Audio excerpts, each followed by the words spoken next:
శశిశేఖర వల్లభేతి సృష్టిస్థితి ప్రళయకేలిషు సంస్థితాయే తస్యై నమః త్రిభువనేక గురోస్తరుణ్యై. సభాయ నమః. అమ్మవారి యొక్క దివ్య శరన్నవరాత్రి ఉత్సవంలో భాగంగా ఈరోజు అమ్మ మనకి అన్నపూర్ణ స్వరూపంగా శాకంబరీదేవిగా దివ్యమైనటువంటి ఆశీస్సులను అనుగ్రహిస్తూ ఉన్నది. సప్త మోక్షపురులలో చాలా విశేషమైనటువంటి క్షేత్రం కాశీ. కాశ్యాంతు మరణాత్ముక్తి అని చెప్పి శాస్త్రం. పుట్టడం ఎక్కడ పుడతామో తెలియదు, ఏ వంశంలో పుడతామో తెలియదు, కానీ మరణం మాత్రం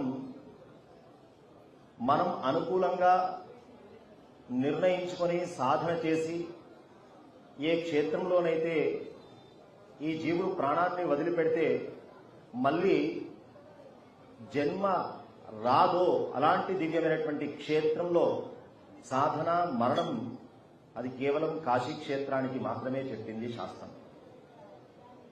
ప్రళయమంతా కూడా సమస్తమైనటువంటి భూమంతా కూడా నశించిన ఈ విశ్వంలో నిలిచి ఉండేటువంటి ఏకైక క్షేత్రం పంచక్రోశ పరిమాణంతో కూడి ఉన్నటువంటి కాశీ క్షేత్రం. కాశీ శివలింగ కోటుల కన్నతల్లి, కాశీ శివలింగ కోటుల కన్నతల్లి, కాశీ కైవల్య ఫలదాన కల్పవల్లి, గంగగారావు నెచ్చలి కత్తె కాశీ, సురనర ఉరగదైత్య సంసుత్య కాశీ. కాశీ అంటే ప్రకాశం అని అర్థం. ప్రళయంలో సమస్తం కూడా అంధకారమయమైపోతే ఈ లోకంలో ఏకైకంగా ప్రకాశిస్తూ ఉండేటువంటి దివ్యభూమి కాశీ. అందుకే సాధకులు ఉపాసకులంతా కూడా కాశీక్షేత్ర నివాసం కోరుకుంటూ ఉంటారు. కాశీని వదిలిపెట్టి రావడం అంటే నిజమైన సాధకుడికి ఒక ఏడుపే, ఒక దుఃఖమే. అగస్త్యుడు కాశీని వదిలిపెట్టి వెళ్ళవయ్యా అని చెప్పి ప్రేరణ చేస్తే ఏడ్చుకుంటూ వెళ్ళిపోయినాడు. కారణం వింధ్య పర్వతం యొక్క తరుగుదల కోసం. అది వేరే కథ. కాశీక్షేత్ర నివాసం ఎవరు కూడా వదులుకోరు. అలాంటి దివ్యమైనటువంటి కాశీక్షేత్రంలో అన్నపూర్ణామాతగా జగదంబిక చక్కగా తన వైభవాన్ని అనుగ్రహిస్తూ ఉన్నటువంటి క్షేత్రం అన్నపూర్ణ దివ్యక్షేత్రం కాశీ. అన్నానికి లోటు లేకుండా తన ఇంటికి వచ్చినటువంటి సమస్తమైనటువంటి ఆ బ్రహ్మకీట జనని సమస్తమైనటువంటి జీవులకి ఆహారాన్ని అందిస్తూ వారి యొక్క ఆకలిని తీరుస్తూ ఉండేటువంటి దివ్యక్షేత్రం అన్నపూర్ణామాత యొక్క దివ్యక్షేత్రం కాశీ. అలాంటి ఆ కాశీక్షేత్రంలో వ్యాసుల వారు నివసిస్తూ ఉన్నారు. వ్యాసుడంటే అష్టాదశ మహాపురాణాలు రచించినవాడు, వేదాన్ని 4గా విభజించినవాడు, మహాభారత ఇతిహాసాన్ని లోకానికి అందించినవాడు. ఆయన చేసినటువంటి శ్రమ ఇంతవరకు ప్రపంచంలో ఎవరూ చేయలేరు. అంత గొప్పనైనటువంటి వైదిక విజ్ఞానాన్ని లోకానికి అందించినటువంటి జగద్గురు ఆయన. అలాంటి వేదవ్యాసుల వారు నివసిస్తూ ఉన్నారు.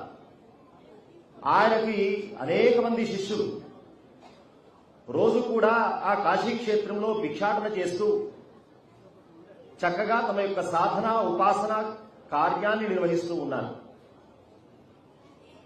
పరమేశ్వరుడికి అనిపించింది ఒకసారి వ్యాసుని పరీక్ష పెడదామని. చదువుకుంటూ ఉన్నాడు పిల్లవాడు, కానీ పరీక్ష పెట్టకుంటే వాడు ఎంతవరకు చదువుతున్నాడో తెలియాలి కదా.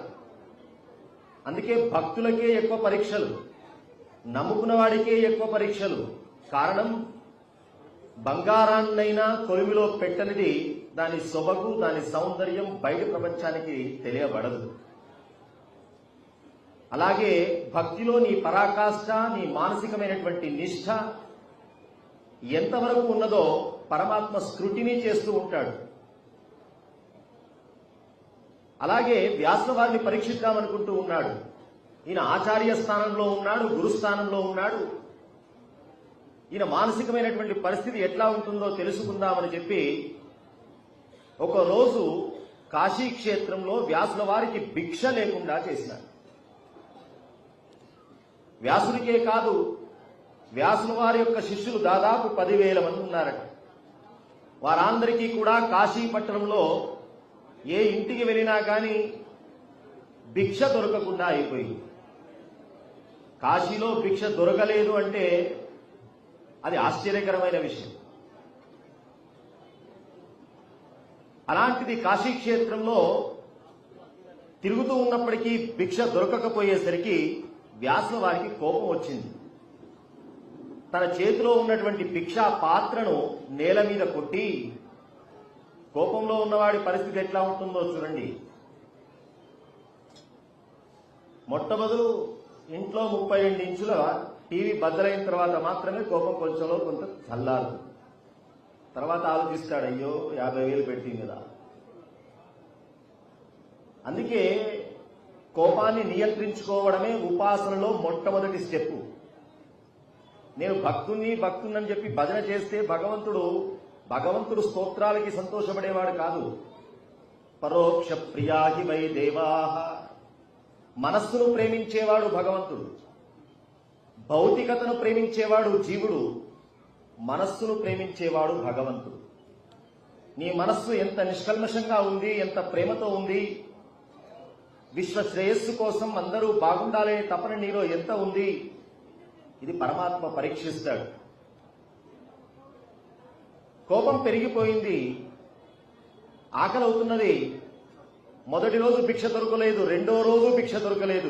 చివరికి కోపంతో భిక్షాపాత్ర నేల మీద కొట్టి, ధన మదంబున వేద విద్వాంసు మదంబున మోక్షలక్ష్మీ మదంబున ముదిరి కాదే, కాశికా పట్టణంబున కరుణలేక బ్రాహ్మణుడు నన్ను ఇటు భంగపరిచిరనుచు. వీళ్ళకి బాగా గర్వం ఎక్కిందయ్యా కాశీలో ఉన్న వాళ్ళకి. మా కాశీపట్నంలో ఉన్నవాడికి మోక్షం చాలా సులభం అని చెప్పి మోక్ష గర్వం ఉన్నది వీళ్ళ దగ్గర. అప్పట్లో సమస్తమైనటువంటి శాస్త్రాలకు నిలయం కాశీ. పండితులంతా కాశీకి వెళ్లి అక్కడ గురుకులాల్లో చదువుకునేవారు. కాబట్టి విద్యావంతులమని చెప్పి, మా క్షేత్రం గొప్పదని చెప్పి వీళ్ళకి గర్వం పెరిగిపోయినట్టుగా ఉంది అని చెప్పి కోపంతో, ఆకలితో అన్నం దొరకనటువంటి ఆ సన్నివేశంలో కాశీ పట్టణాన్నే, కాశీలో నివసిస్తున్న వాళ్ళందరికీ కూడా వేదవ్యాసుల వారు శాపం పెట్టినారు. ధనము లేకుండెదరు 3 తరములకు. ఈ కాశీ క్షేత్రంలో పుట్టినటువంటి వాళ్ళు 3 తరాల దాకా ఏ మాత్రం కూడా డబ్బు లేకుండా పేదరికాన్ని అనుభవించెదరు గాక. అక్కడితో ఆగలేదు. కోపం పెరిగిపోతే ఎట్లా ఉంటుందండి? అష్టోత్తర నామాలు కూడా వస్తూ ఉంటాయి. 3 తరములు చెడుగాక మోక్షలక్ష్మి. 3 తరాల వరకు ఇది మోక్ష క్షేత్రమే కావచ్చు. కానీ కాశీకి ఎంత గొప్పతనం ఉన్నది అంటే, నీవు తెలిసి తెలియక ఆ క్షేత్రం యొక్క గొప్పతనం తెలియకుండా అక్కడ మరణించినటువంటి ఏ జీవి అయినా, పశుపక్షాలు కూడా మోక్షాన్ని పొందుతాయట. అంత దివ్య భూమి అది. 3 తరములు చెడుగాక మోక్షలక్ష్మి, విద్యయును 3 తరములు వెడలవలయు. 3 తరాల వరకు విద్య ఉండకుండుగాక, 3 తరాల వరకు మోక్షం దొరకకుండుగాక, 3 తరాల వరకు ధనం లభించకుండుగాక అని చెప్పి కోపంతో శాపం ఇచ్చినాడు. కోపం ఎట్లా వచ్చిందండి? ఆకలితో వచ్చింది. ఆకలితో కోపం వచ్చింది. కోపంతో తిట్లు మొదలుపెట్టినాడు. ఇప్పటి భాషలో తిట్లు అంటాం, అప్పటి భాషలో శాపం అన్నాం. మనం తిడితే జరిగేది లేదు. వాళ్ళు సత్యవంతులు కాబట్టి వాళ్ళ శాపాలు జరిగినాయి. ఆకలితో కోపం, కోపంతో శాపం. శాపం అయిపోయింది. మరి ఏమైంది? ఆకలి తీరిందా అంటే చూడండి, మనం కోపంలో ప్రదర్శించేటువంటి ఏ క్రియ అయినా, ఏ కర్మ అయినా మూలము యొక్క కోరిక తీరిందా నీకు? నీ ఈగో సాటిస్ఫాక్షన్ అవ్వడం తప్ప, ఏదో ఒకటి చేస్తే తప్ప. అలాగే వ్యాసుల వారు కూడా ఇంత గొప్పనైనటువంటి జ్ఞాని అయి ఉండి ఇంత వేద విజ్ఞానాన్నంతా కూడా లోకానికి అందించి ఒక చిన్న పరీక్షలో ఆకలికి తట్టుకోలేక ఎవరి క్షేత్రం, ఎవరి ఇంటికి మనం వెళ్ళాం. కాశీ అంటే ఏదో క్షేత్రం కాదు, పరమేశ్వరుడి ఇల్లు. ఎవడి ఇంటికి వెళ్ళి ఎవడి మీద నువ్వు కోపిస్తూ ఉన్నావు? ఎవరి వాళ్ళ మీద నువ్వు కోపిస్తూ ఉన్నావు? పరమేశ్వరుడు గ్రహిస్తూ ఉన్నాడని మనం అనుకుంటూ ఉంటాం, మనల్ని గమనించడం లేదు కదా. 4 గోడల మధ్యలో తప్పు చేస్తూ ఉన్నాం కదా, ఈశ్వరుడికి ఏం తెలుసు అనుకుంటాడు జీవుడు. పిచ్చివాడా, ఇక్కడి నుంచి అక్కడ పోయిన తర్వాత కోర్టులో నిలబెడతారు యమధర్మరాజు గారి దగ్గర. అయినా సాక్ష్యం ఏమున్నదండి, 4 గోడల మధ్యలో చేసినాం కదా. ఈశ్వరుడు కూడా సీసీ కెమెరాలు పెట్టుకున్నాడండి. ఈశ్వరుడు కూడా సాక్షులు ఉన్నారు. ఎవరయ్యా అన్నారు? సూర్య. మొట్టమొదటి సాక్షి మన గురించి చెప్పడానికి వస్తాడట, సూర్యుడిని పిలిపిస్తాడు ఆయన. మనం కొంచెం తెలివి బాగా ఉన్నవాళ్ళం అనుకుంటూ ఉంటాం కదా, సార్ నేను రాత్రిపూట తప్పు చేసినాను కదా, సూర్యుడు లేడు కదా. పిచ్చివాడ, ఒక్కడే సాక్షుడు కాదు, చంద్రుణ్ణి.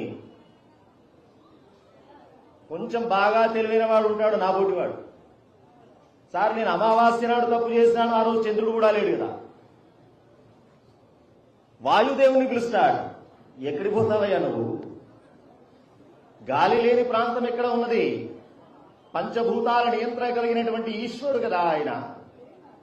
ఈశ్వరుడు ప్రతీదీ గమనిస్తూ ఉంటాడు. మనం అనుకుంటూ ఉంటాం మనని పట్టించుకోవడం లేదని. సమయం రావాలి దేనికైనా. పండు కింద పడాలంటే కొంత సమయం పడుతుంది. కర్మ కూడా ఫలంతో పోల్చినారు. కర్మ ఫలం అన్నారు. ఫలం అంటే పండే. పండు అంత తొందరగా తయారవుతుందా? అంత తొందరగా పండుతుందా? అంత తొందరగా తినడానికి అందుతుందా? అంత తొందరగా పడిపోతుందా? కాలానుగుణంగా జరగాల్సిందే కర్మ ఫలం. అలాగే పరమేశ్వరుడు చూస్తూ ఉన్నాడు. తల్లి గమనిస్తూ ఉన్నది. జగత పితరౌ వందే పార్వతీ పరమేశ్వరౌ. అమ్మ గమనించింది. సరే, ఈ తండ్రి కొడుకుల గొడవ పక్కన పెట్టండి, పాపం ఆకలితో అలమటిస్తున్నాడు పిల్లవాడు. తల్లి ప్రేమ చూడండి. తల్లిదండ్రులు ఇద్దరు కూడా పిల్లల పైన ప్రేమిస్తారు, కానీ కొంచెం గీత మధ్యలో గీస్తే తండ్రి కంటే ఎక్కువ ప్రేమ తల్లిదే ఉంటుంది. ఎప్పుడైనా గమనించండి, లౌకికంగా మీకు ఫోన్ వచ్చిందంటే, నాన్న దగ్గర నుంచి ఫోన్ వచ్చిందంటే ఎక్కడున్నావురా అంటాడు, ఏం చేస్తున్నావురా అంటాడు. మొట్టమొదటి ప్రశ్న అది. అమ్మ ఫోన్ చేసిందనుకోండి, తిన్నావారా అంటుంది. అందుకే తల్లి ప్రేమ గొప్పది. అలాగే తల్లి గమనించింది. పాపం పిల్లవాడికి మా ఆయన పరీక్ష పెడతా అంటే కోపించినాడు. సరే, ఆ కోపాలు తాపాలు శాపాలు తర్వాత మొట్టమొదటి పిల్లవాడికి ఆకలి తీర్చాలి కదా అనుకొని ఆ తల్లి ఒక పండు ముత్తైదువ వేషంతో ఆయన వెళ్తూ ఉన్నాడు. కోపంచి తన ఆశ్రమానికి వెళ్తూ ఉంటే ఆ అమ్మ అన్నపూర్ణ చక్కనైనటువంటి పండు ముత్తైదువ వేషంలో వేద పురాణ శాస్త్ర పదవీ నదవీయసి అయిన పెద్ద ముత్తైదువ కాశికా నగర హాటక పీఠ శిఖాధిరూఢ అయ్యాదిమ శక్తి సంయమివరా ఇటు రమ్మని పిల్చే. కాశికాపురం గృహిణీ గృహముచ్యతే. ప్రపంచమంతా కూడా నువ్వు పరిపాలించవచ్చు, కానీ ఇంటికి వచ్చినావంటే నువ్వు కాదు ఓనర్. ఎవరయ్యా ఓనరు? అమ్మనే. ఆమె సామ్రాజ్యం అది. ఇంటి వరకే మగవాడు పెద్ద అధికారమైనా ఏదైనా ఇంట్లో గడువు పెట్టినా అంటే ఓనర్షిప్ ఆవిడదే. అందుకే కాశికాపట్టణం యొక్క పురాది దేవత అమ్మ గమనించి సంయమివరా. చూడండి, ఆ పిలుపులో కూడా సంయమివరా, సంయమి శ్రేష్ఠుడా అంటే అర్థం ఏమిటి? చాలా గొప్పనైనటువంటి తపశ్శాలి. తపస్సు అంటే అర్థం ఏమిటండి? ముక్కు మూసుకొని ఎవరికి కనబడకుండా అడవుల్లో కూర్చొని జపమాల తిప్పడం తపస్సు కాదు. మనసశ్చ ఇంద్రియానాంచ ఐకాగ్ర్యం పరమంతప అంటుంది శాస్త్రం. మనస్సును ఇంద్రియాలను కట్టిపడవేసి మనం ఏ లక్ష్యమైతే ఏ ఉపాస్య దేవతనైతే పెట్టుకున్నామో, ఏ దేవత యొక్క అనుగ్రహం కోసం మనం పరితపిస్తున్నామో దానిపైనే నిలబెట్టడం తపస్సు. నువ్వు ఇంట్లో కూర్చొని కూడా చేయవచ్చు మనస్సు నియంత్రించుకోవడం చేయగలిగితే. మనస్సు నియంత్రించుకున్నటువంటి ఓ గొప్ప ఋషివరా సంయమి శ్రేష్ట అంటే చూడండి, ఎక్కడయ్యా నీ తపస్సు, ఏమైపోయిందయ్యా? ఒక చిన్న ఆకలికి కోపాన్ని తట్టుకోలేకపోయినావే, ఇదేనా నీ తపస్సు అని దాంట్లో ఇంకో అర్థం. సంయమివరా అని పిలిచే స్వామి ఇటు రావయ్యా అని పిలిచింది. ఆకలవుతున్నదని చెప్పి పరితపిస్తూ ఉన్నట్టున్నావు, రావయ్యా, మా ఇంటికి రావయ్యా, భోజనానికి రావయ్యా అని పిలిచింది. ఆ అమ్మ యొక్క పిలుపు వినగానే ఆశ్చర్యపోయినాడు ఆ అమ్మ యొక్క తేజస్సు చూసి వ్యాసులవారు. ఎవరివిడ? ఇంతవరకు ఈ అమ్మను నేను ఈ కాశీపట్నంలో చూడలేదా? మరి నిత్య దర్శనం చేసిన వాడే అన్నపూర్ణామాతని, కానీ ఈ రూపంలో అమ్మవారి దర్శనం కాలేదు ఆయనకి. పండు ముత్తేదులాగా కనబడుతున్నటువంటి ముత్త ఐదువ గాజులు, పుష్పాలు, నుదుట సింధూరం, ఇక్కడ పాపటిలో సింధూరం, మంగళసూత్రం, మట్టెలు, ఇవన్నీ సుమంగళి స్త్రీ యొక్క లక్షణాలు. అలాంటి గొప్పనైనటువంటి దివ్యమైనటువంటి లక్షణాలతో సౌభాగ్యవతిగా కనబడుతున్నటువంటి ఈ తల్లి ఎప్పుడూ కనబడలేదే. స్వామి రావయ్యా, ఆకలవుతున్నట్టుంది కదా, మా ఇంటికి రావయ్యా అని చెప్పి పిలిచింది. అమ్మా మీరెవరు? మిమ్మల్ని ఇంతవరకు చూడలేదు, ఆకలవుతున్నదంటున్నావు, ఇప్పుడు నా గురించి ఎందుకయ్యా? మొట్టమొదలు గంగకు వెళ్లి స్నానం చేసి అనుష్ఠానం చేసుకుని రావయ్యా. మా స్వామి కూడా అతిథికి పెట్టనిది భోజనం చేయడయ్యా మా స్వామి. మా స్వామి అనుష్ఠానం కూడా అయిపోతూ ఉన్నది. సూర్యుడు కూడా మెల్లగా పడమర దిక్కకు వెళ్లిపోతూ ఉన్నాడు. కాబట్టి ఇప్పుడు అతిథి మర్యాద చేసేటువంటి సమయం వచ్చింది. అందుకే చూడండి, పూర్వము మధ్యాహ్నమైన తర్వాత భోజనం చేసేవారు. కారణం, సూర్యుడు ఉదయం నుంచి మధ్యాహ్నం వరకు, మధ్యాహ్నం నుంచి సాయంత్రం వరకు తూర్పు నుంచి పడమరకు వెళ్తూ ఉంటాడు కదా. పడమర వైపు వెళ్తూ ఉన్నప్పుడు మాత్రమే ఆ దిశ ఎప్పుడు ప్రారంభమవుతుందో అప్పుడు భోజనం ప్రారంభించేవారు. అది కూడా ఎవరైనా అతిథికి పెట్టనిది భోజనం చేసేవారు కాదు. ఆ రోజు అతిథి దొరకకుంటే పస్తులు ఉన్నటువంటి వంశాలు కూడా ఉన్నాయి నేటికి.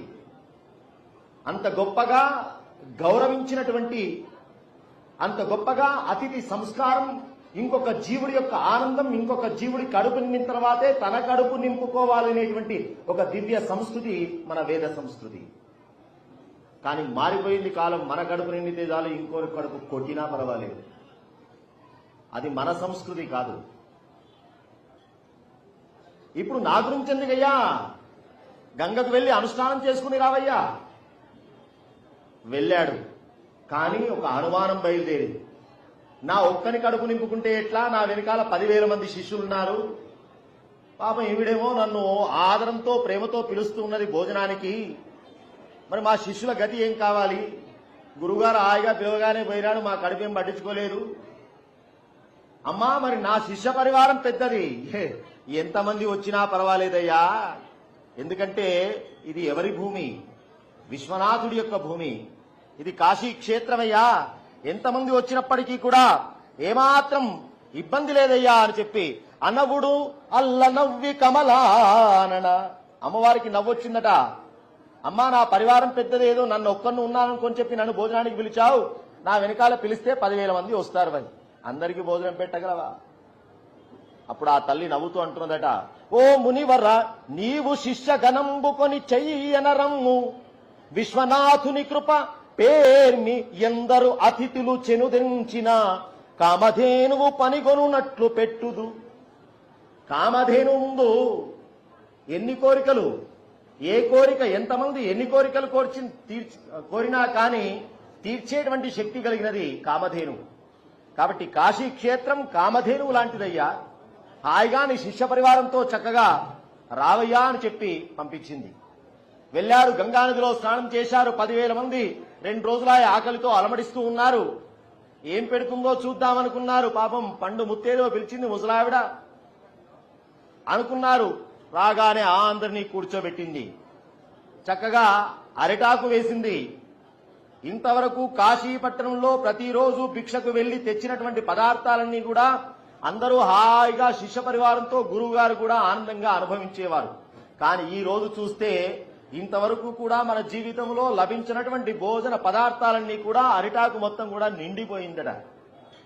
ఇంతలో ఇంటి యజమాని, అప్పటి వరకు ఆయన రాలేదండి, ఎవరు? పరమేశ్వరుడు. ఇంటి యజమాని ఔపాసన వేయాలి. అయ్యా, ఇంతమంది బ్రాహ్మణులు వచ్చారు, ఇదిగో అన్నదానం చేస్తూ ఉన్నాను, సంకల్పం విడవాలి కదా. అప్పుడు బయలుదేరి వస్తున్నాడు లోపల నుంచి పరమేశ్వరుడు. తరుణ కంకేలి పాదప పల్లవము ఛాయ డవనించు జడల దాటంబు ముడిచి. ఆయన కూడా అమ్మవారు పండు ముత్తేదులాగా ఉంటే ఈయన కూడా బ్రాహ్మణుడి వేషంలో, పండు ముసలి బ్రాహ్మణుడి వేషం లోపట కనబడ్డాట. వణుకుతున్నాయి చేతులు. తీసుకువచ్చాడు నీళ్లు తీసుకువచ్చి, ఇదిగో బ్రాహ్మణులకి నేను అన్న సంతర్పణ చేస్తూ ఉన్నాను అని చెప్పి అర్ఘ్యం వదిలిపెట్టినాడు. చక్కగా అద్భుతంగా అన్నపూర్ణాదేవి వడ్డిస్తూ ఉన్నది. 10,000 మంది వ్యాసుల వారి యొక్క శిష్య పరివారానికంతటికీ కూడా మధురమైనటువంటి పదార్థాలన్నీ కూడా అమ్మనే వడ్డిస్తూ ఉన్నది. భోజనం అయిపోయింది, చక్కగా చేతులు గడియారు. కానీ వీళ్ళెవరో తెలుసుకోవాలని వ్యాసుల వారికి లోపల ఉన్నది. ఈ ముసలావిడ ముసలాయన ఈ వంట ఎక్కడి నుంచి వచ్చింది? ఇంతమంది పరివారానికి ఇన్ని పదార్థాల? ఏవో పిలిచినా కానీ ఎంత ఎక్స్పెక్టేషన్ ఉంటుందండి, ఓ పప్పో కూరో అనుకుంటాం. కానీ అరిటాకు నిండా తిన్నంత తినండి అన్నట్టుగా వీళ్ళు ఎవరో తెలుసుకోవాలని లోపల బాగా ఉంది. వచ్చాడు, కూర్చున్నాడు వ్యాసుల వారు. అడగబోతూ ఉంటే అమ్మనే అడిగింది. చూడండి అమ్మ ప్రేమ ఎట్లా ఉంటుందో. ఆరగించిరే కడుపు నిండార నీవు. కడుపు నిండా తిన్నావా? పెట్టడం కూడా ఎట్లా పెట్టాలండి? అమ్మ పెట్టినట్టు పెట్టాలి. అమ్మ ఎట్లా పెడుతుందండి? అమ్మ ఏ అమ్మ పెట్టినా సగం కడుపు పెట్టదు. బిడ్డ కడుపు నిండితే తప్ప అమ్మ కడుపు నిండదు. అవసరమైతే తాను పస్తూ ఉన్నా తన బిడ్డను కడుపు నింపే ప్రయత్నం చేసేటువంటిది తల్లి. అందుకే ఆ తల్లి ప్రశ్న చేస్తూ ఉన్నదట, ఆరగించిరే కడుపు నిండార నీవు. కడుపు నిండా తిన్నావా నాయన అబ్బాయి? శిష్యతతి భోజనంబు చేసి రే యథేచ్ఛ. ఇంకా ఎవరైనా ఉన్నారా మీ శిష్యులు? ఇంకా ఎవరైనా దారిలో వచ్చే వాళ్ళు ఉన్నారా? ఆలస్యమవుతూ ఉన్నదా ఎవరికైనా? చెప్పవయ్యా ఇంకా ఎవరైనా వచ్చేవాళ్ళు ఉంటే అని అంత ఆదరంతో, అంత ప్రేమతో. కాబట్టి ఎప్పుడు కానీ భోజనం పెడితే ఏదో వచ్చాడు కదా ఆకలితో ఉన్నాడన్నా ఏదో పెడుతూ ఉన్నామన్నట్టుగా పెడితే అది అతిథి భావన, దైవ భావన కాదు. అతిథి దేవోభవ అనే భావన కాదు. ప్రియంతో పెట్టాలి. ప్రియమెసగం తగం పిలిచి పెట్టెడు కూడది లెస్సకూడు. కృష్ణ పరమాత్మ రాయబారానికి వెళ్ళాడు. కృష్ణ పరమాత్మని లోపరుచుకుందామని చెప్పి ఓ ప్లాన్ వేసినాడు దుర్యోధనుడు. విందు భోజనంతో కొంచెం మన పార్టీలో జాయిన్ చేసుకుందామని బ్రహ్మాండమైనటువంటి కృష్ణ పరమాత్మకి ఏ వస్తువులు ఏ పదార్థాలు ఇష్టమో అవన్నీ కూడా మెన్యూ తయారు చేయించి అద్భుతంగా ప్రపంచంలో ఉండే వంటగాళ్ళందరినీ పిలిపించి తయారు చేసి పెట్టినాడు. స్వామి మా ఇంటికి భోజనానికి రండి. నీ ఇంట్లో నేనెందుకు భోజనం చేస్తాను రా? మరి ఎక్కడ చేస్తారయ్యా? నాకంటూ పెట్టేవాడు ఉన్నాడు రా మీ రాజ్యంలో కూడా. ఎవరయ్యా?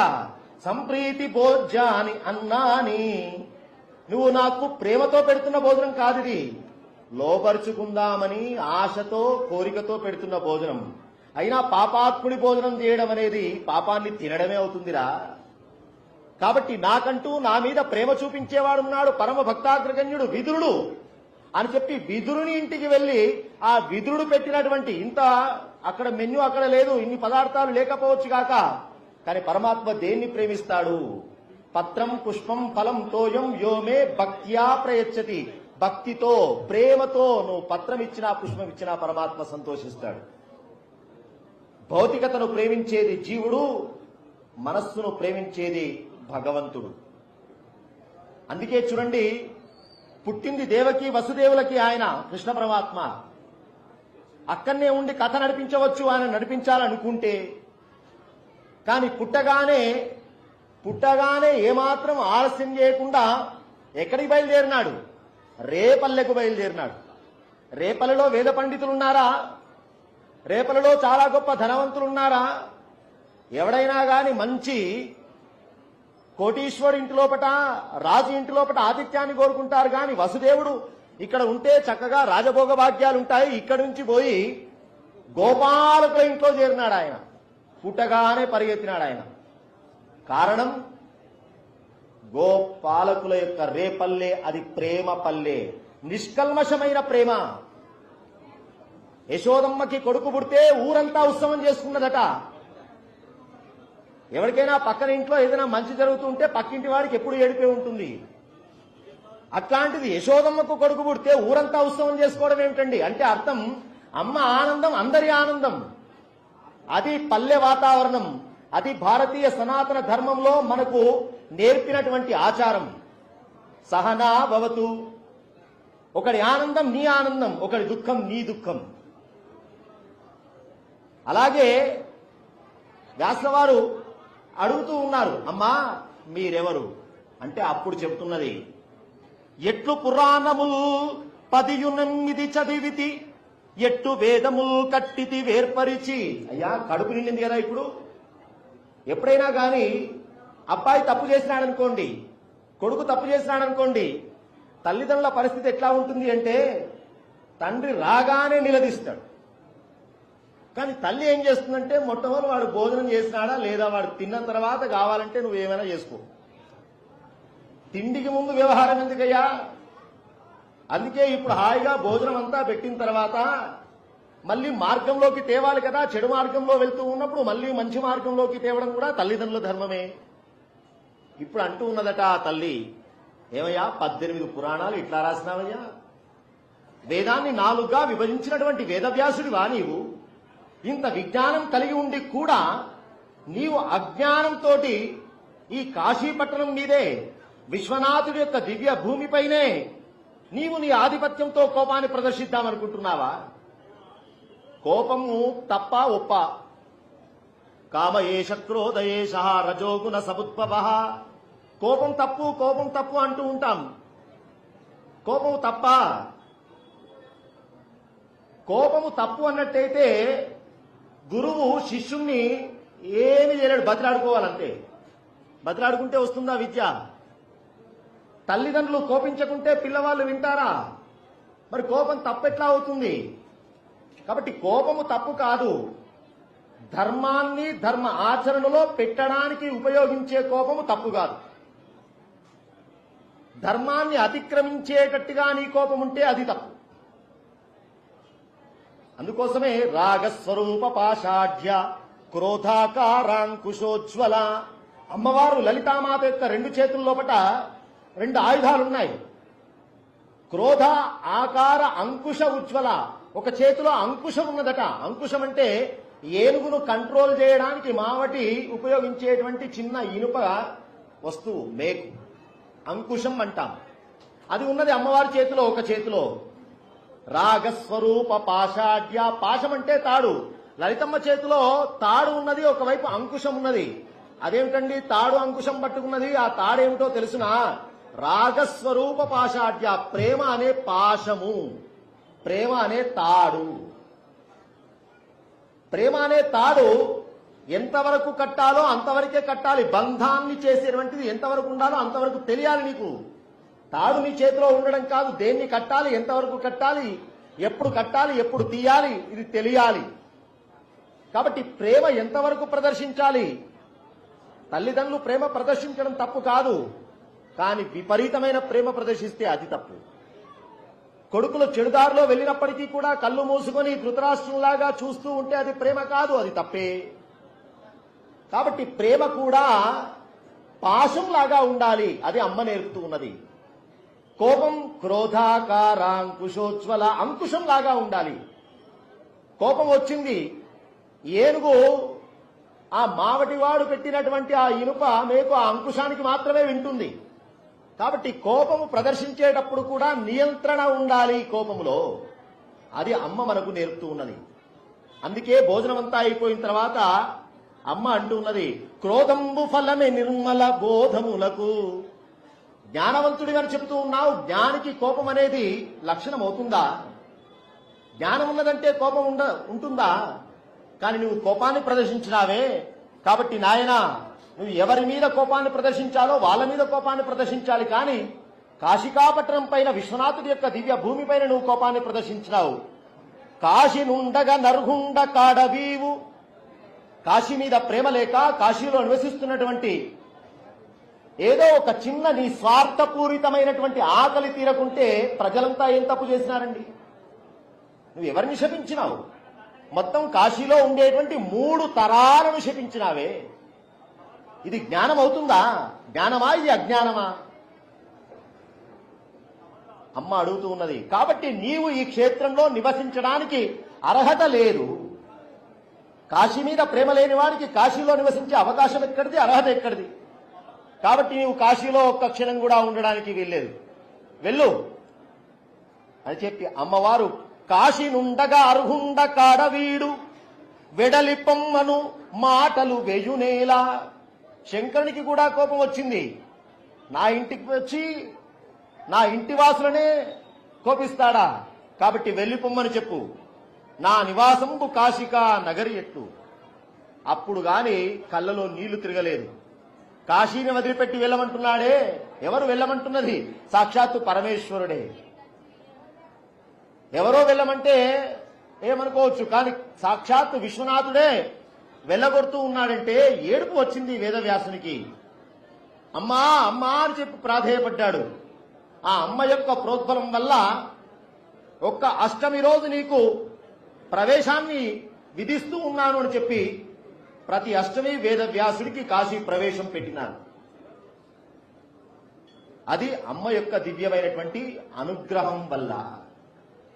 జ్ఞానినామపి చేతాంసి దేవి భగవతీ హిసా బలాదాకృష్య మోహాయ మహామాయాం ప్రయచ్చతి. మాయ చూడండి ఎంత గొప్పనైనటువంటి జ్ఞాని అయినప్పటికీ కూడా అప్పుడప్పుడు కామముతో క్రోధముతో ఎలా మాయలో పడిపోతూ ఉన్నాడో, ఎలా మోహంలో పడిపోతూ ఉన్నాడో. వ్యాసులంతటి వాడు, విశ్వామిత్రులంతటి వాడు, ఎంతో మంది మహనీయుల చరిత్ర చూస్తే మనం ఈ చరిత్రల వల్ల తెలుసుకోవలసింది ఏమిటి? నీ సాధనలో, నీ ఉపాసనలో నీకు విఘ్నాలు కలిగిస్తున్నవి ఏమిటో నువ్వు గుర్తించు. వాటిని నియంత్రించుకునేటువంటి ప్రయత్నం చేయి. ఇది మనకు వ్యాసుల వారి యొక్క చరిత్రలో అన్నపూర్ణామాత యొక్క దివ్యమైనటువంటి వైభవం ద్వారా అమ్మ మనకు నేర్పుతున్నటువంటి మాట. అందుకే అన్నపూర్ణే సదాపూర్ణే శంకర ప్రాణవల్లభే జ్ఞాన వైరాగ్య సిద్ధ్యర్థం భిక్షాం దేహీ చ పార్వతి. అమ్మను ఏమడగాలి? శంకర భగవత్పాదులు కోరినారు అన్నపూర్ణే సదాపూర్ణే. అన్నపూర్ణే, అన్నమంటే ఏమిటి అన్నారు? అన్నమంటే మనం లౌకికంగా తినేటువంటి పదార్థానికి అన్నమని మనం ఉపయోగిస్తూ ఉన్నాం. కానీ 5 కోశాలు ఉన్నాయి. అన్నమయ, ప్రాణమయ, మనోమయ, విజ్ఞానమయ, ఆనందమయ. పంచకోశాంతరస్థితాయై నమః. 5 కోశాలు ఉన్నాయి. అన్నము, ప్రాణము, మనస్సు, విజ్ఞానము, ఆనందం. ఆనంద స్థితి ఏదైతే ఉందో అది మోక్ష స్థితి. దానికి తొలిమెట్టు అన్నము. ఎందుకంటే అన్నం అంటే శరీరాన్ని నిలబెట్టేది. కాబట్టి శరీరం ఎప్పుడైతే నిలబడుతున్నదో రెండవ కోశం ఏమిటి? రెండవ ఆవరణ ప్రాణం. ప్రాణం నిలబడుతూ ఉన్నది, శ్వాస ఉంటూ ఉన్నది. దాని తర్వాత మనస్సు ఆలోచన చేయగలుగుతున్నది. ఆ ఆలోచన అనేటువంటి దాన్నే నమ్ముకుంటే, మనస్సునే నమ్ముకుంటే అది బోల్తా కొట్టిస్తుంది. పురాణం వినాలనిపిస్తుంది, ఏం విన్నదిలే, ఎంతో మంది చెప్పినారు కదా, రేపు వెళ్దాంలే అని చెప్పి మళ్ళీ మనస్సు బంద్ చేపిస్తుంది. సంకల్ప వికల్పాత్మక మనః. మనస్సును ఎప్పుడు పట్టుకోకూడదు, అక్కడి నుంచి బయటపడాలి. విజ్ఞానమయం బుద్ధి, నిశ్చయాత్మిక బుద్ధి. బుద్ధి అంటే నిశ్చయము, నిర్ణయము. నిర్ణయంలో వైపు వెళ్ళాలి. ఏమని నిర్ణయించుకోవాలి? ఎక్కడ ఆనందం ఉన్నది అనేటువంటి నిర్ణయం నువ్వు చేయగలగాలి. లోకంలో ఆనందం అనేది ఎక్కడ ఉన్నది? ఆనందో బ్రహ్మే దివ్యజానాత్. ఆనందమే బ్రహ్మ అని చెబుతూ ఉన్నది. కాబట్టి ఆనందం ఎక్కడ ఉన్నదో నువ్వు నిర్ణయించుకోగలగాలి. ఆ ఆనంద కోశంలోకి, ఆవరణలోకి నువ్వు వెళ్ళాలంటే ప్రాథమికంగా శరీరం నిలబడాలి. అందుకోసమే అన్నకోశం. అన్నం అంటే భౌతికంగా మనం తినే పదార్థం కాదు. ఆనందాన్ని, శాశ్వతమైనటువంటి బ్రహ్మస్థితిని పొందడానికి తొలి మెట్టు శరీరాన్ని నిలబెడుతూ ఉన్నది. కాబట్టి ప్రాథమికమైనటువంటి స్థాయి.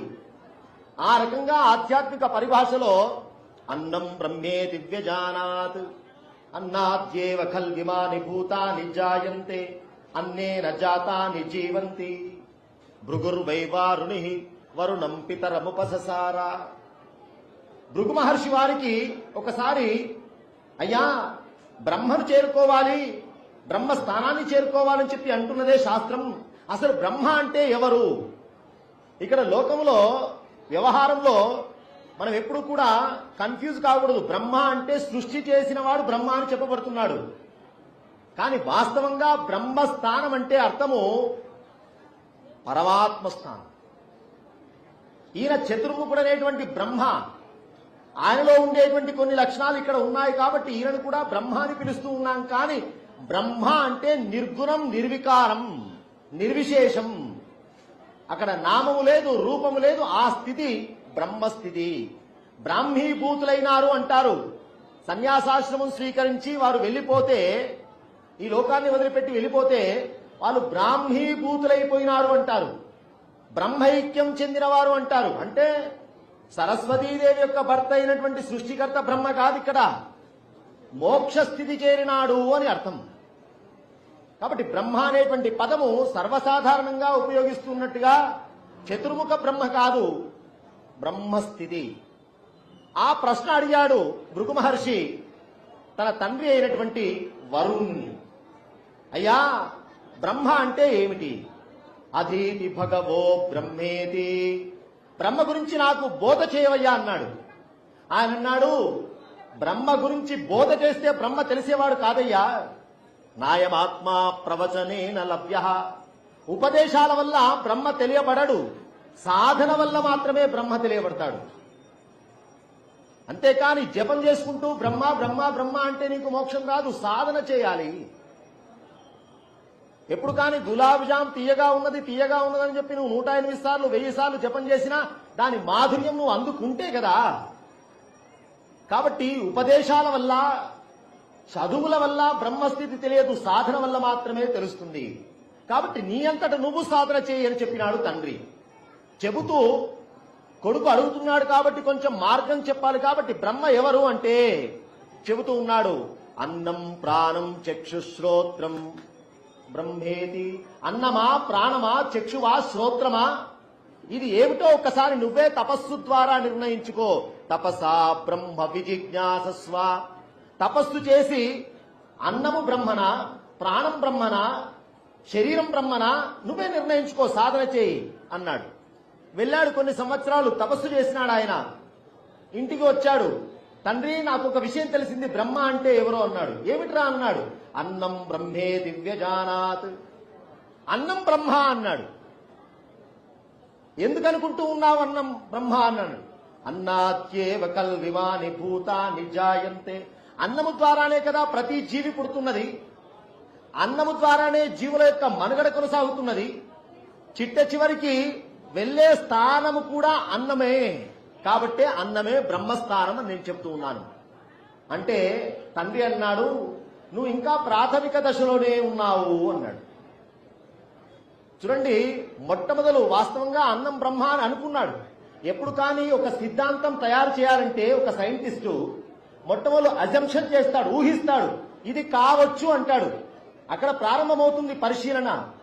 నేరుగా ఇది నేను నిర్ణయించాలని చెప్పడానికి లేదు, ఇది కావచ్చు అంటాడు. ఎందుకంటే ఆ కావచ్చు అనేది బయట పెడితే ఇంకా ఎవడైనా ఆబ్జెక్షన్ చెబితే మనలో ఏదైనా సవరణ ఉంటే అప్పుడు సిద్ధాంత భాగంలోకి వెళ్ళాలి. కాబట్టి తండ్రి దగ్గర పెట్టినాడు. ఆయన అన్నాడు, అన్నం బ్రహ్మ కాదయ్యా అన్నాడు. మళ్ళీ వెళ్ళాడు, ప్రాణం, మళ్ళీ వెళ్ళాడు, ప్రాణం కాదన్నాడు. చిట్ట చివరికి తెలిసింది, ఆనందో బ్రహ్మే దివ్యజానా, ఆనందమే బ్రహ్మ, ఆనందమే బ్రహ్మ. దీనికి మూలం ఎక్కడ లభించింది? అన్నము ద్వారానే లభించింది. అందుకే అన్నం నింద్యాత్, అన్నాన్ని ఎప్పుడు కూడా నిందించకూడదు, అన్నాన్ని ఎప్పుడు కూడా అవమానించకూడదు.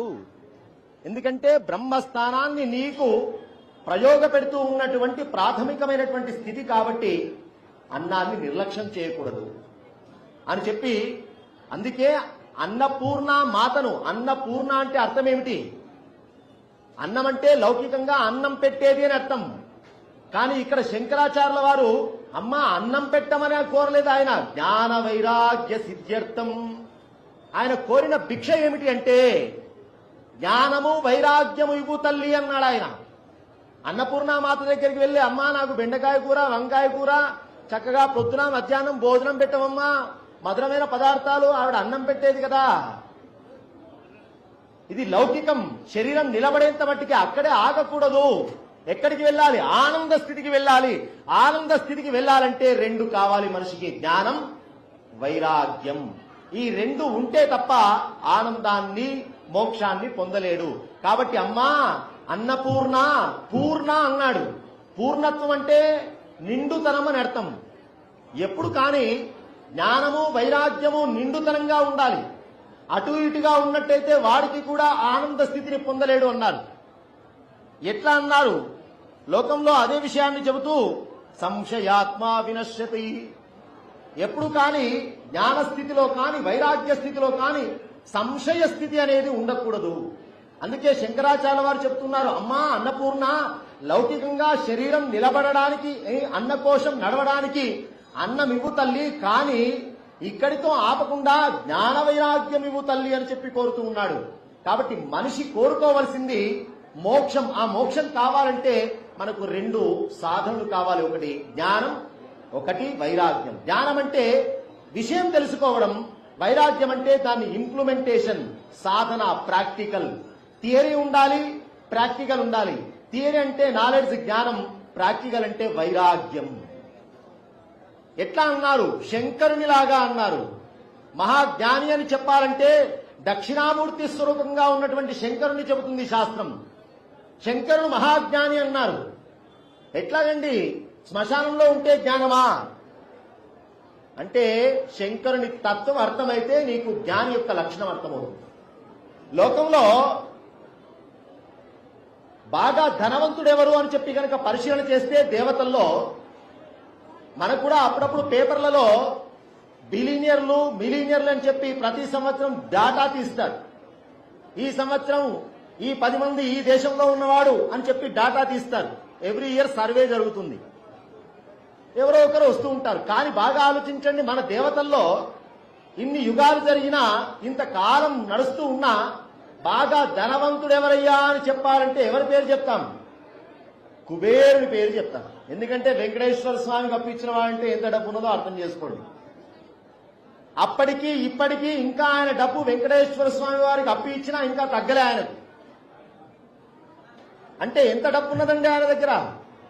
ఎక్కడి నుంచి వచ్చింది ఈ డబ్బు? ఈ ప్రాపర్టీ ఎక్కడి నుంచి వచ్చింది? ఎవరి అనుగ్రహం వల్ల వచ్చింది? ఆయన ఎవరి భక్తుడు? శంకరుని భక్తుడు ఆయన. శంకరుని భక్తుడు కాబట్టే శంకరుణ్ణి ఎప్పుడూ విడనాడకుండా ఆయన పక్కనే ఉండాలి, ఆయన ఇంటి పక్కనే ఇల్లు కట్టుకోవాలని చెప్పి కైలాసం పక్కన అలకాపురి అని చెప్పి నిర్మాణం చేసుకున్నాడు ఆయన. అంత గొప్ప శివభక్తుడు ఆయన. మరి ఇచ్చేవాడు ఇంత గొప్పగా ధనవంతునిగా తయారు చేసినటువంటి పరమేశ్వరుడు, మరి ఆయన ఎట్లా ఉండాలండి? ఆయన స్టేటస్ కానీ, ఆయన కంఫర్ట్ జోన్ కానీ ఆయన చూస్తే ఇల్లు లేని వాళ్ళలాగా శ్మశానంలో ఉండడమా?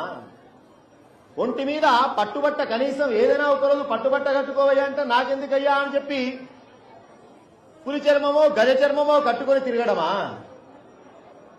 అంటే అర్థం ఏమిటి? డబ్బు లేకనా? జ్ఞాని యొక్క లక్షణం ఇది. శక్తి ఉండడం గొప్పతనం కాదు, శక్తి ఉండి ఇంకొకరికి సహించడం గొప్పడం. ధనం ఉండడం గొప్పతనం కాదు, ధనం ఉండి ఇంకొకరికి దానం చేయడం గొప్పతనం. అందుకే లోకంలో ఇంకో మాట చెప్తారు, సముద్రం దగ్గర నివసించేటువంటి వాళ్ళు సముద్రం పక్కనే ఉన్నా కానీ మేఘాలు ఎప్పుడు వస్తాయా అని ఎదురు చూస్తారు. అదెందుకండి? మరి మేఘాల గురించి ఆలోచిస్తున్నారు. ఇంత వాటర్ ఉన్న దగ్గర, సోర్స్ మీ దగ్గర, ఇదంతా యూజ్లెస్ అండి. కాబట్టి డబ్బు ఉండడం ముఖ్యం కాదు, ధనం ఉండడం ముఖ్యం కాదు, దానగుణం ఉండడం ముఖ్యం. అలాగే జ్ఞానం ఉన్నవాడికి వైరాగ్యం ఉండాలి. ఇన్ని కంఫర్ట్ జోన్ లో తాను బతకగలిగి ఉన్నా దేనిపైన ఇంట్రెస్ట్ లేకుండా ఉన్నటువంటి తత్వస్థితి అది శంకరునికి మాత్రమే సాధ్యం. అది శంకరుడి యొక్క తత్వస్థితి. కాబట్టి జ్ఞానం చదువుకోవడం జ్ఞానమే, కానీ ఎంతమందికి వైరాగ్యం వస్తూ ఉన్నది? వైరాగ్యం రానిది మోక్షం రాదు. చదువుకుంటే మోక్షం రాదు. పుస్తకాలు ఎన్ని పురాణాలు చదివినా, ఎన్ని వేదాలు చదివినా మోక్షం రాదు. దాన్ని జీవితంలో ఇంప్లిమెంట్ చేస్తే తప్ప. బాగా ఆలోచించండి. లౌకికంగా కూడా స్కూల్లో చదివినటువంటి చదువు వల్ల నీకు సర్టిఫికేట్ వస్తుంది, కానీ జీవితంలో అప్లికేషన్ పార్ట్ తోటే నీ జీవితం నడుస్తుంది. కాబట్టి జ్ఞానం ఉండాలి, దానికి తగ్గట్టుగా ప్రాక్టీస్ ఉండాలి, వైరాగ్యం ఉండాలి. ఆ వైరాగ్యం కూడా మిడిమిడిగా ఉండకూడదు, పూర్ణంగా ఉండాలి. అందుకే అన్నపూర్ణే, అమ్మా పూర్ణత్వం కలిగినటువంటి, పెడితే పూర్ణంగా పెట్టేది, పెడితే ఇంకొకరి దగ్గర భిక్ష అడగాల్సిన అవసరం లేదు. అలాంటి పూర్ణ భిక్ష పెట్టే తల్లి కాబట్టి అన్నపూర్ణ. మిడిమిడి జ్ఞానం ఉండకూడదు, మిడిమిడి వైరాగ్యం ఉండకూడదు. ఒక ఆయన భార్య మీద కోపంతో ఏదో బీరువాలా ఉన్నాయి కదా అని చెప్పి, ఇక నేను పోతున్నా, ఇక సన్యాసం తీసుకుంటున్నా, కాశీ పోతున్నా అని చెప్పి ఎప్పుడో కొనిపెట్టుకున్నటువంటి వస్త్రాలు తీసుకొని కట్టుకొని పోయినాడు. ఆవిడ అనుకున్నది ఇట్లా 2-3 సార్లు జరిగినాయి, పోయిన పెద్ద మనిషి మళ్ళీ పోయిన దాఖలు లేవు, సాయంత్రం కాగానే మళ్ళీ కొంపగా వచ్చేవాడు అనుకున్నది. కానీ ఈసారి చెబుతున్నా అటే పోతున్నా మంచిది. పోయినాడు డ్రెస్ పట్టుకొని, 2 పంచెలున్నాయి, ఆ 2 పంచెలు పట్టుకొని పోయినాడు కోపంతో. వైరాగ్యం వచ్చింది అనుకున్నాడు, ఇక మళ్ళీ ముఖం చూడకూడదు, చీచి ఇక సంసారం ఎంత అనుకున్నాడు. పోయిన తర్వాత ఏమైందండి, ఒక చిన్న గుడిసె కట్టుకున్నాడు. 2 పంచెలు తెచ్చుకున్నాడా, ఒకటేమో ఒంటి మీద ఉన్నది, ఒకటేమో ఆరవేసుకున్నాడు. చూస్తూ చూస్తూ ఉంటే అడవా ఇంతవరకు నివాసం చేసినటువంటి అలవాట్లేదా, ఒక ఎలుక తిరుగుతూ ఉన్నది. ఈ ఉన్న 2 పంచెల్లో ఎలకో పంచ కొడితే ఎట్లరా బాబు, ఈ ఎలక బాధ పోవాలంటే ఏం చేయాలనుకున్నాడు. ఓ పిల్లిని తెస్తే బాగుంటుంది కదా అనుకున్నాడు. ఓ పిల్లిని తెచ్చాడు. పిల్లిని తెస్తే ఆ పిల్లి గమనిస్తున్నది ఉన్నది ఒక్క ఎలుకనే, ఈ ఒక్క ఎలుకని తింటే నన్ను గేట్అవుట్ అంటాడు. కాబట్టి వీడెవడో మంచివాడు దొరికినాడు కొంచెం ఈ దగ్గర. మరి పిల్లిని తెచ్చిన తర్వాత దాన్ని పోషించాలి కదా. రోజు అక్కడో ఇక్కడో ఆడుకొని ఆవు పాలు తీసుకువస్తున్నాడు. చక్కగా టైం టు టైం ఫుడ్ పడుతున్నది పిల్లికి. ఉన్నది ఒక్కటే ఎలుక, ఏదో పట్టుకున్నట్టు అది యాక్టింగ్ చేస్తున్నది. ఎందుకంటే ఇంత ఫుడ్ ఫెసిలిటీ మళ్ళీ బయటికి పోతే దొరకదు. చూసినాడు రోజు పాలు తేవడం ఇదంతా పెద్ద వ్యవహారం అవుతున్నది. ఎవరినైనా అయ్యగారిని అడిగితే ఓ ఆవు కూడా రోజు అక్కడ దాకా పోవడం ఎందుకని చెప్పి ఒక ఆవు అడుక్కొచ్చుకున్నాడు. ఆవు తెచ్చినాడు, కానీ ఆవుకు మేత పెట్టాలి కదా. దానికోసం గడ్డి, ఆ గడ్డి పెంచుతూ రోజు కూరగాయల కోసం, టమాటాలు వంకాయల కోసం పక్క ఊరికి పోయి భిక్షాటం చేసేవాళ్ళు. ఎట్లా గడ్డి పెంచుతున్నాం కదా, ఓ 2 టమాటాలు 2 బెండకాయలు వరిస్తే అయిపోతుంది కానీ ఓ 2 అవి 2 పెట్టినాడు. అది కాలవశం వల్ల వీడు ఒక్కడైనా తినేదంతండి కిలోలు పండుతున్నది, రోజు వేస్ట్ అయిపోతున్నది. వ్యర్థం చేయడం ఎందుకని చెప్పి పక్క ఊరికి పోయినాడు. ఊరికి పోయి దానం చేయడం ప్రారంభించినాడు. దానం చేస్తుంటే పక్కన కూరగాయలు అమ్ముకునేవాడు ఉన్నాడు. వీడెవడరా నాకు కాంపిటీషన్ దుకాణం పెట్టినాడు, వాడు ఫ్రీ అంటున్నాడు, మన దగ్గర ఎవడు కొనేవాళ్ళు లేడు. వానికి కోపం వచ్చి వాడన్నాడు, ఏమయ్యా నువ్వు వ్యాపారం చేసుకుంటే చేసుకో, కానీ నేను 10 రూపాయలంటే నువ్వు 5 రూపాయలకు అమ్ముకో, అసలే ఫ్రీ అంటే ఎట్లాగయ్యా అని చెప్పి వాడికి సూత్రం చెప్పినాడు. సరే వాడి బాధ ఎందుకని చెప్పి 5 రూపాయల కిలో పెట్టినాడు. చివరికి ఏమైందండి, ఇంట్లో చేయాల్సిన వ్యాపారం వేరే ఊర్లో వ్యాపారం మొదలుపెట్టినాడు. ఇది వైరాగ్యమా? కాబట్టి వైరాగ్యానికి మానసికమైన పరిపక్వత ఉండాలి. డ్రెస్సులతోటి వైరాగ్యం రాదు. కాషాయం కట్టుకున్నంత మాత్రాన వైరాగ్య స్థితి రాదు. మనస్సు కషాయంగా మార్చితే తప్ప. మనస్సులో భావాలన్నీ పెట్టుకుని ఎన్ని డ్రెస్సులు వేసుకున్నా ఏం లాభం? అది కావాలి ఇది కావాలని చెప్పి మనస్సులో అన్ని పెట్టుకొని పైకి డ్రెస్ వేసుకుంటే అది నటన అవుతుంది, కానీ పరిపూర్ణమైన వైరాగ్యం కిందికి రాదు. కాబట్టి మానసికమైన వైరాగ్యం చాలా ముఖ్యం. రావాలంటే అంత సులభంగా రాదది, సాధన ద్వారానే వస్తుంది. అందుకే అమ్మా, నా మనస్సు ఎప్పుడు కానీ చెపల బుద్ధి అమ్మా, కుక్క బుద్ధి లాంటిది. ఎవడు ఆహారం పెడితే అటు పోతా అంటుంది, ఏ విషయం కనబడితే అటు మనస్సు వెళ్ళిపోతుంది. కాబట్టి ఓ తల్లి, నాకు వైరాగ్య స్థితిని, జ్ఞాన స్థితిని పరిపూర్ణంగా ఇవ్వమమ్మా అని చెప్పి అమ్మను ప్రార్థించినాడు. జ్ఞానము లేనిది, వైరాగ్యము లేనిది మోక్షము కలగదు.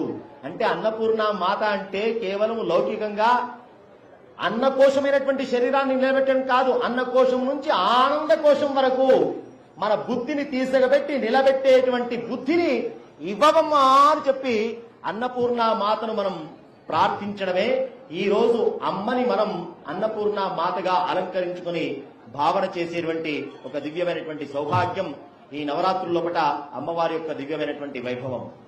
అమ్మ ఈరోజు శాకంబరీ దేవిగా చక్కగా మనకు అనుగ్రహిస్తూ ఉన్నది. పూర్వము దుర్గమాసుడి యొక్క బాధ తట్టుకోలేక లోకమంతా కూడా కరువు కాటకాలతో బాధపడుతూ ఉంటే అమ్మ దేవతల ఋషుల యొక్క ప్రార్థనతోటి శాకంబరీ దేవిగా కూరగాయలన్నింటినీ కూడా తన శరీరంలాగా మలుచుకొని అమ్మ వచ్చిందట. అమ్మా వర్షం లేదమ్మా అంటే ఒక్కసారి తన కళ్ళతోటి అమృత వర్షం కురిపించింది ఆ తల్లి. అందుకే శతాక్షి, శాకంబరి అని చెప్పి అమ్మవారికి పేర్లు. అమ్మ అంటే అర్థం అడగాల్సిన అవసరం లేదు. అమ్మకి తెలుసు బిడ్డ యొక్క ఆకలి ఎప్పుడు జరుగుతుందో, బిడ్డ ఏమి తింటాడో, ఏ సమయంలో ఏది ఇవ్వాలో. మనం చెప్పాల్సింది ఏమిటి అంటే అప్లికేషన్లు చెప్పడం కాదు, అమ్మా అని చెప్పి పిలవడమే మనం చేయాలంతే. కోరిక మనం కోరాల్సిన అవసరం లేదు అమ్మ దగ్గర. ఎందుకంటే అమ్మకు తెలియదా బిడ్డ ఆకలి ఏమిటో, బిడ్డ కోరిక ఏమిటో. కానీ అమ్మకు వినబడేటట్టుగా అమ్మా నీ బిడ్డను నేను ఉన్నానమ్మా అని ఒక్కసారి అమ్మా అని పిలవడమే మనం చేయాల్సినటువంటి పని. అందుకే ఆ అమ్మ ఈరోజు అన్నపూర్ణాదేవిగా, శాకంబరీ దేవిగా దివ్యమైనటువంటి ఆశీస్సులను అందిస్తూ ఉన్నది. ఆ తల్లి మనందరికీ కూడా జ్ఞాన వైరాగ్య స్థితి ద్వారా ఆనంద స్థితి, మోక్ష స్థితిని మనకు కలిగించుగాక అని చెప్పి ఆకాంక్షిస్తూ ఒక్కసారి మనందరం ప్రార్థన చేద్దాం. సర్వ చైతన్య రూపాంతాం ఆద్యాం విద్యాంచ ధీమహి బుద్ధిం యానః ప్రచోదయాత్. సర్వ చైతన్య రూపాంతాం ఆద్యాం విద్యాంచ ధీమహి బుద్ధిం యానః ప్రచోదయాత్. జగదంబా విశ్వపాలిని అన్నపూర్ణ భగవతీకి